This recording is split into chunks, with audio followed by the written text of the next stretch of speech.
नमस्ते। आज हम कक्षा 7वीं के पाठ्य पुस्तक वसंत का तृतीय पाठ हिमालय की बेटियां, इस पाठ का अध्ययन करेंगे। प्रिय बच्चों, इस पाठ के लेखक श्री नागार्जुन हिंदी साहित्य के सुप्रसिद्ध लेखक, विद्वान, मनीषी और चिंतक हैं। श्री नागार्जुन का जन्म बिहार के मधुबनी में हुआ था 30 जून 1911 को, और आप हिंदी के, संस्कृत के, मैथिली भाषा के और बंगला, इन चारों भाषाओं के बड़े चिंतक, मनीषी, विद्वान और लेखक थे। आपने इस पाठ के माध्यम से गंगा, यमुना और हिमालय की पर्वत माला की अनेक नदियों का चित्रण किया है और उनको हिमालय की बेटियों के रूप में सिद्ध किया है। इस पाठ में हम अध्ययन करेंगे कि लेखक ने हिमालय की बेटियां इन गंगा, यमुना आदि नदी को क्यों माना है और उनके प्रति उनके मन में क्या भाव है। अभी तक मैंने उन्हें दूर से देखा था। बड़ी गंभीर, शांत, अपने आप में खोई हुई लगती थीं। संभ्रांत महिला की भांति वे प्रतीत होती थीं। उनके प्रति मेरे दिल में आदर और श्रद्धा के भाव थे। माँ और दादी, मौसी और मामी की गोद की तरह उनकी धारा में डुबकियां लगाया करता। परंतु इस बार जब मैं हिमालय के कंधे पर चढ़ा तो वे कुछ और रूप में सामने थी। मैं हैरान था कि यही दुबली पतली गंगा, यही यमुना, यही सतलुज समतल मैदानों में उतरकर विशाल कैसे हो जाती हैं। यहाँ पर बच्चों हमने देखा कि नागार्जुन जी ने इन गंभीर, शांत और अपने आप में खोई हुई इन नदियों का एक चित्रण किया है और कहा ये संभ्रांत महिला की तरह से एक कुलीन परिवार की महिला की भांति प्रतीत होती हैं। और वो लिखते हैं कि मेरे दिल में उनके प्रति बड़ी आदर और श्रद्धा के भाव थे। कैसे? जैसे घर माँ, दादी, मौसी या मामी की से प्रेम होता है, ऐसे ही नदियों के प्रति उनके मन में प्रेम है। और वो कहते हैं कि जब मैं इस बार हिमालय के कंधे पर चढ़ा तो मैंने देखा कि ये दुबली पतली गंगा, यमुना और सतलुज समतल मैदान में उतर करके कैसे विशाल हो जाती हैं। जब ये हिमालय पर्वत पर होती है तो इनका आकार बड़ा गोला पतला होता है, और जब ये नदियां मैदानी भाग में आती हैं तो इनका आकार बड़ा विशाल हो जाता है। तो इसका बड़ा सुंदर चित्रण इस पाठ में हम देखेंगे। इनका उछलना और कूदना, खेल खिलाकर लगातार हंसते जाना, इनकी यह भावभंगी, इनका यह उल्लास कहाँ गायब हो जाता है मैदान में जाकर।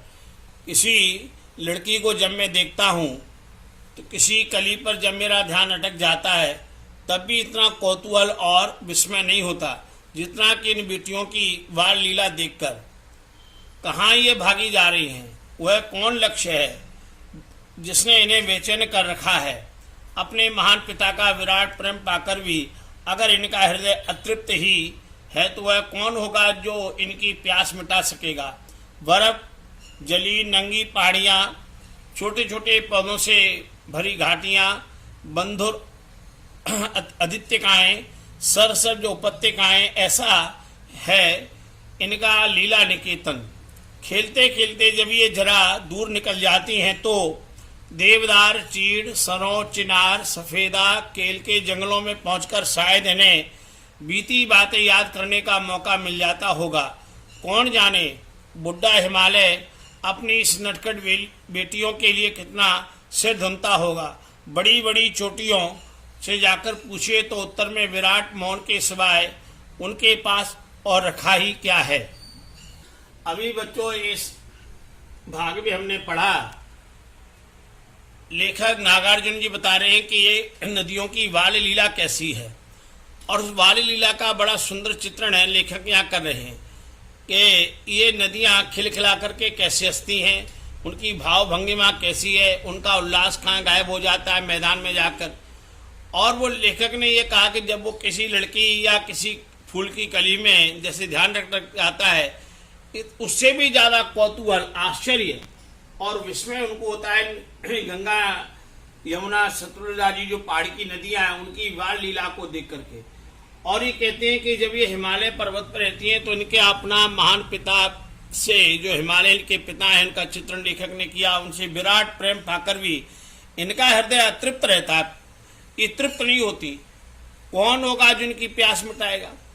और फिर ये लेखक कहते हैं कि देखो बर्फ की जली नंगी पहाड़ियां, छोटे पौधे, ये अदतिकाएं, उपत्यकाएं, पर्वतमालाएं, इनका ये लीला निकेतन है। ये जो लीला निकेतन है, जैसे छोटे बच्चे घर में खेलते हैं, घर के आंगन में रहते हैं, आप भी छोटे बच्चे रहे हैं, हम सब रहे थे बाल्यावस्था में, अपने अपने घर में हमारा क्रीड़ा महोत्सव होता है, घर में खेलते कूदते हैं।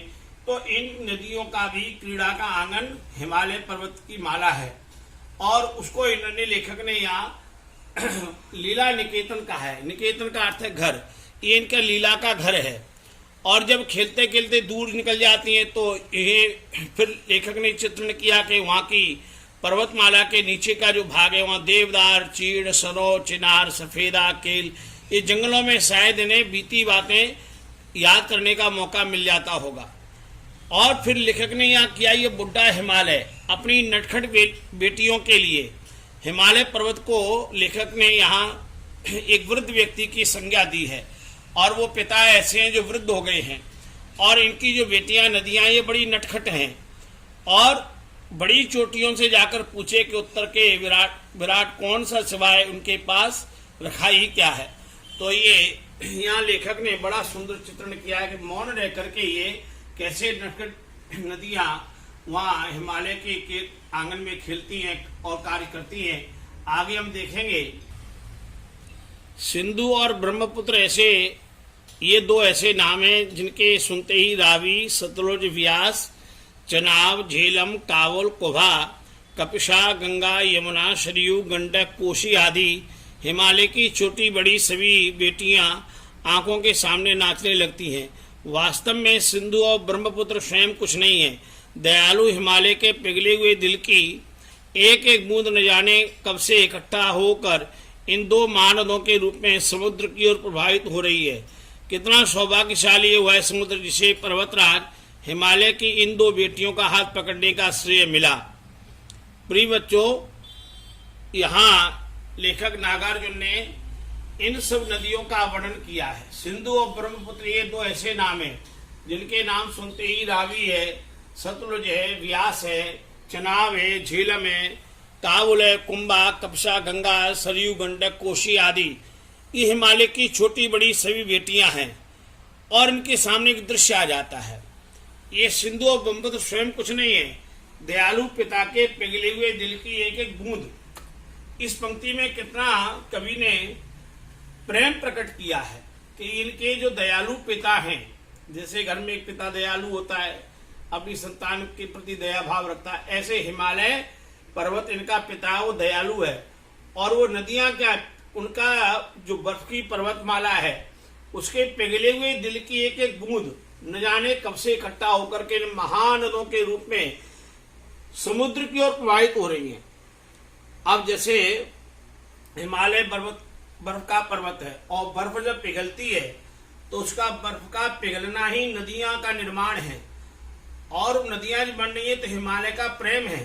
हिमालय का प्रेम रूपी जो बर्फ है वो पिघल करके नदी का रूप ले रही है, और वो बह करके समुद्र की ओर जा रही हैं। आगे के परिदृश्य में हम देखते हैं, जिन्होंने मैदानों में ही इन नदियों को देखा होगा उनके ख्याल में शायद ही यह बात आ सके कि बूढ़े हिमालय की गोद में बच्चियां बनकर ये कैसे खेला करती हैं। माँ बाप की गोद में नंग धड़ंग होकर खेलने वाली इन बालिकाओं का रूप पहाड़ी आदमियों के लिए आकर्षक भले न हो, लेकिन मुझे तो ऐसा लुभावना प्रतीत हुआ वह रूप के हिमालय को ससुर और समुद्र को उसका दामाद कहने में कुछ भी झिझक नहीं होती है। तो विद्यार्थियों, यहाँ लेखक नागार्जुन जी ने बहुत सुंदर एक चित्र उपस्थित किया।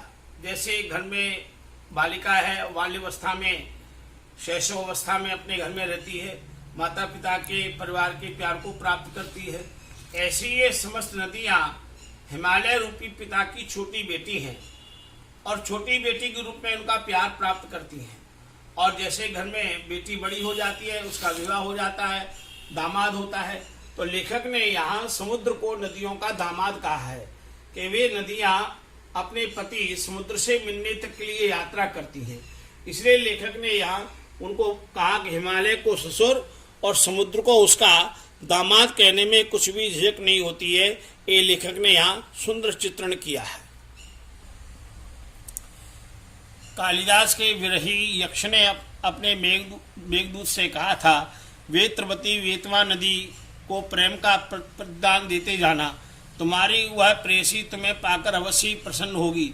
यह बात इन चंचल नदियों को देखकर मुझे अचानक याद आ गई और सोचा कि शायद उस महाकवि को भी नदियों का सचेतन रूपक पसंद था। दरअसल जो भी कोई नदियों की पहाड़ी घाटियाँ, समतल आंगनों के मैदानों में जुदा जुदा शक्लों में देखेगा, वह इसी नतीजे पर पहुँचेगा। काका कालेलकर ने नदियों को लोक माता कहा है, किंतु माता बनने से पहले यदि हम इन्हें बेटियों के रूप में देख लें तो क्या हर्ज है। और थोड़ा आगे चलिए, इन्हीं में अगर हम प्रेयसी की भावना करें तो कैसा रहेगा। ममता का एक और भी धागा है जिसे हम इनके साथ जोड़ सकते हैं। बहन का स्थान कितने कवियों ने नदियों को दिया है। एक दिन मेरी भी ऐसी भावना हुई थी। थो लिंग तिब्बत की बात है, मन उचट गया था, तबीयत ढीली थी, सतलज के किनारे जाकर बैठ गया। दोपहर का समय था, पैर लटका दिए पानी में। थोड़ी देर में उस प्रगतिशील जल ने असर डाला, तन और मन ताजा हो गया। तो लगा मैं गुनगुनाने, जय हो सतलज बहन तुम्हारी, लीला अचरज बहन तुम्हारी, हुआ मुदित मन हटा खुमारी, जाऊं मैं तुम पर बलिहारी। तुम बेटी है बाप हिमालय, चिंतित पर चुपचाप हिमालय, प्रकृति नदी के चित्रित पट पर, अनुपम अद्भुत छाप हिमालय, जय हो सतलज बहन तुम्हारी। नागार्जुन। प्रिय विद्यार्थियों, इस प्रसंग में हमने अभी पढ़ा कि लेखक ने यहाँ एक बात कहा, कालिदास के विरही यक्ष अपने मेघदूत से कहा था।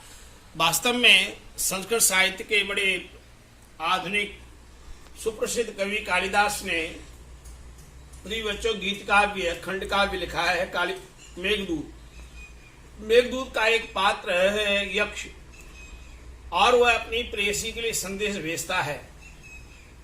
अलकापुरी में उसका निवास है और रामटेक पर्वत से महाराष्ट्र से वह यक्ष चलता है और हिमालय की तलहटी तक उसकी यात्रा का वर्णन है।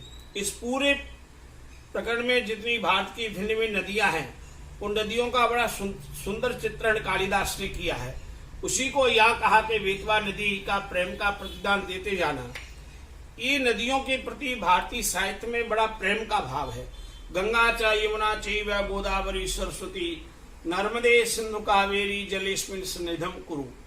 ये नदियों का जब हम गान गाते हैं, गंगा, यमुना, ब्रह्मपुत्र, रावी, सतलुज और भारत की भिन्न भिन्न नदियां, उनकी पवित्र जल हमें शीतलता ही नहीं देते, हमारे मन को, हमारे तन को शांति प्रदान करते हैं। इसलिए कवि ने यहाँ एक बड़ी बात कही कि भिन्न भिन्न काल में अलग अलग लोगों ने इनको अलग अलग रूप दिया है। यहाँ कवि ने एक बात कही कि काका, जैसे कालिदास महाकवि ने उनका सुंदर चित्रण किया, इसी प्रकार से काका कालेलकर ने नदियों को लोक माता का रूप दिया है। और इसी रूप में हमने यहाँ देखा कि लेखक ने कहा उनको हम प्रेयसी के रूप भी दे सकते हैं और ममता का एक और धागा है, उनके साथ जोड़ सकते हैं, बहन का स्थान दे सकते हैं और नदियों को अपने साथ एक भाई बहन का जो प्रेम है वो नदियों को बहन भी कह सकते हैं। नदियों के प्रति लोक माता का भाव भी है, नदियों के प्रति बेटी का भाव भी है। और कवि ने एक अपना उदाहरण दिया अपने जीवन का कि एक बार लेखक की तबीयत ठीक नहीं थी तो सतलज के किनारे जाके बैठ गए और अपने पैर लटका दिए, बड़े उदास थे। लेकिन पानी की जलधारा धीरे धीरे उनके चरणों को स्पर्श हुई और उनके शरीर में फिर ताजगी आ गई, फिर मन प्रसन्न हो गया। तो लेखक ने यहाँ एक बड़ी अच्छी बात लिखी कविता के माध्यम से जय हो सतलज बहन तुम्हारी। हे सतलज नदी को उन्होंने अपनी बहन के रूप में कहा। हे सतलज बहन तुम्हारी जय हो। लीला अचरज बहन तुम्हारी। हे बहन सतलज नदी, तुम्हारी लीला, तुम्हारी क्रीड़ा, तुम्हारे खेल बड़े अचरज हैं, आश्चर्य से भरेंगे। हुआ मुदित मन हटा खुमारी। मेरे अंदर से जो मानसिक पीड़ा थी, चिंताएं थी, मेरे मन जो भटका हुआ था, वो सब खुमारी हट गई और मेरा मन मुदित हुआ, प्रसन्न हो गया। जाऊं मैं तुम पर बलिहारी। मैं तुम पर बार बार बलिहार होना चाहती हूँ। बार बार मैं अपने समर्पण, अपने श्रद्धा के भाव तुम्हें अर्पित करना चाहती हूँ। तुम बेटी है बाप हिमालय। कितनी बड़ी बात नागार्जुन जी कह रहे हैं, तुम बेटी हो, तुम्हारे पिता हिमालय हैं। चिंतित पर चुपचाप हिमालय। वे बड़े चिंतित है, चुपचाप हिमालय मौन होकर के तुम्हें देख रहे। प्रकृति नटी के चित्रित पट पर। ये एक ऐसा पट माने वस्त्र है जिस पे प्रकृति नटी है और इस नटी के जो पट वस्त्र है उस पर एक चित्र तैयार किया गया है और अनुपम अद्भुत छाप हिमालय, उस पर अद्भुत और आश्चर्यजनक हिमालय की छाप है। जय हो सतलज बहन तुम्हारी। हे सतलज बहन तुम्हारी जय जयकार हो। तो प्रिय बच्चों, अभी हमने इस पाठ में नागार्जुन जी के लेखनी के माध्यम से हिमालय की बेटियों का एक बहुत सुंदर सजीव चित्रण देखा है। नदियों के प्रति हमारे देश में बड़ी श्रद्धा और भावना है। नदियाँ हमें जल देती हैं, नदियों के द्वारा विद्युत का निर्माण होता है, नदियों के द्वारा बांध बनते हैं, उनके द्वारा नहरें निकलती हैं, वही नदियों का पानी हमारे खेतों तक आता है और सिंचाई का साधन बनता है। और नदियों के द्वारा हमें अनेक प्रकार के जीवन के जितने पोषक तत्व प्राप्त होते हैं। तो नदियां हमारे लिए कितनी उपकार का भाव है। इसलिए संस्कृत के कवि ने कहा, परोपकाराय वहन्ति नद्यः। ये नदियां परोपकार के लिए बहती हैं। तो इस पाठ को आप 2-3 बार पढ़ें मन लगा करके ध्यान से, और इसका जो अभ्यास है वो मैंने अलग से आपको पाठ्य पुस्तक के साथ भेजा है, तो वहाँ से देख करके इन प्रश्नों का उत्तर आप हिंदी की कॉपी में नोट करें और अच्छी तरह से अपने कार्य को करें और इन पाठों को समझें। और जहाँ कहीं आपको कठिनाई लगे तो मुझसे संपर्क करके बात कर सकते हैं। अपने घर में रहें, प्रसन्न रहें और मन से पढ़ें। धन्यवाद।